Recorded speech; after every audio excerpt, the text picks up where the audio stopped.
सम्मानित मुल्क के मालिकों, मैं बौद्ध भिक्षु सुमित रतन। जैसा कि आप सभी लोग जानते हैं, अभी बहुजन मैत्री सम्मेलन समापन हुए हैं और अगले कार्यक्रमों की मैं तैयारियों में लगा हूं। और मैं देख रहा हूं कि जिनके हिम्मत नहीं है कि हमारे सामने कुछ बोल पाए, आंखों में आंखें डाल करके हमसे बात करें, वो सोशल मीडिया पर अफवाह फैला रहे हैं और वो कह रहे हैं कि भंते जी का काम बसपा को नुकसान पहुंचाएगा, भंते जी का काम बहुजन समाज को नुकसान पहुंचाएगा। मैं पूछना चाह रहा हूं कि जिन्होंने हमें जातियों में बांट करके, तोड़ करके हम प्रशासन किया है, घबराना उन्हें चाहिए था, क्योंकि मैं बहुजन समाज बना रहा हूं, जातियां खत्म करा रहा हूं। तकलीफ होनी चाहिए योगी को, तकलीफ होनी चाहिए मोदी को, क्योंकि जिनकी गद्दी हिलने वाली है, लेकिन तकलीफ मेरे लोगों को हो रही है। इसलिए याद रखना, धर्म सत्ता बड़ी होती है, समाज बड़ा होता है, व्यक्ति और पार्टी बड़ी नहीं होती है। मेरे काम करने से बहुजन समाज के लोगों को फायदा पहुंचेगा।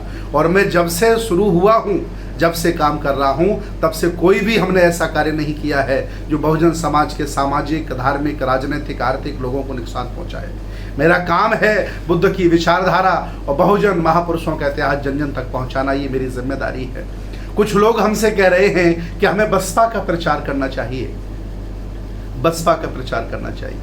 मैं उनसे पूछना चाह रहा हूं, अगर मैं बसपा का प्रचार करने लगूं और माननीय बहन जी प्रेस वार्ता करके ये कह दें कि मेरा मतलब नहीं है कोई भंते सुमित रतन जी से, और न मैं चाहती हूं कि मेरी पार्टी का वो प्रचार करें, और मैं राजरतन को भी नहीं जानती कि वो भी हमारी पार्टी का प्रचार करें, तब हम कहाँ मुंह दिखाएंगे?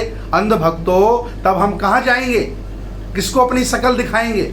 अगर आप चाहते हो कि हम बसपा का प्रचार करें, अगर तुम में इतनी हिम्मत है मुंह चलाने की, ये गाल बजाने की, तो अधिकृत लेटर, निवेदन पत्र लिखवा के लाइए, बहन जी के साइन करा हुआ, उसमें लिखा हो कि बहुजन मैत्री सम्मेलन में भंते जी आप बसपा का प्रचार करें, हम तैयार हैं।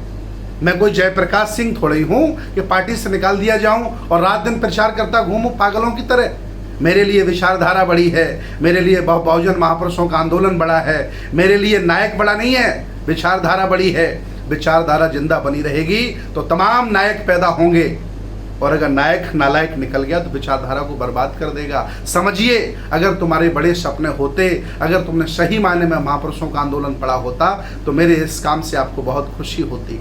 और रही बात बहुजन समाज के तमाम नेताओं से मैं मिलता हूँ, अखिलेश यादव के घर जा रहा हूँ, क्या बुरा करता हूँ? अरे वो भी शूद्र है, उसे एहसास हो गया है, अगर उसे बौद्ध बना रहा हूँ तो क्या बुरा है?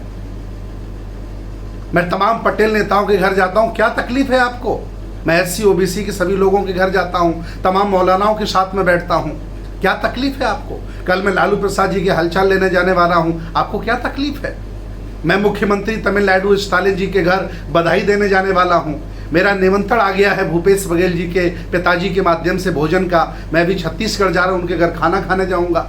इसके बाद हेमंत सोरेन जी के घर जाऊंगा, उनके घर खाना खाऊंगा। कहाँ कहाँ तुम बात करोगे? विचारधारा बड़ी होती, व्यक्ति बड़ा नहीं होता है। इसलिए अगर है हिम्मत एक शब्द भी मुंह से निकालने की, तो उसको पूरा करिए, नहीं तो ये फर्जी मुंह चलाने की ज़रूरत नहीं है। मैं विचारधारा का व्यक्ति हूँ, विचारधारा को आगे बढ़ाऊंगा। व्यवस्था परिवर्तन का व्यक्ति हूँ, व्यवस्था परिवर्तन का काम करूँगा। सत्ता परिवर्तन में तुम्हारा सहयोग करूँगा।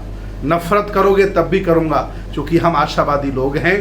तब तक ये काम करते रहेंगे जब तक इस देश में बहुजनों को शासक नहीं बना देते। ये मेरी जिम्मेदारी है, ये मेरा काम है, और मैं अपने काम को ईमानदारी से कर रहा हूँ। आप भी अपने काम को ईमानदारी से करिए।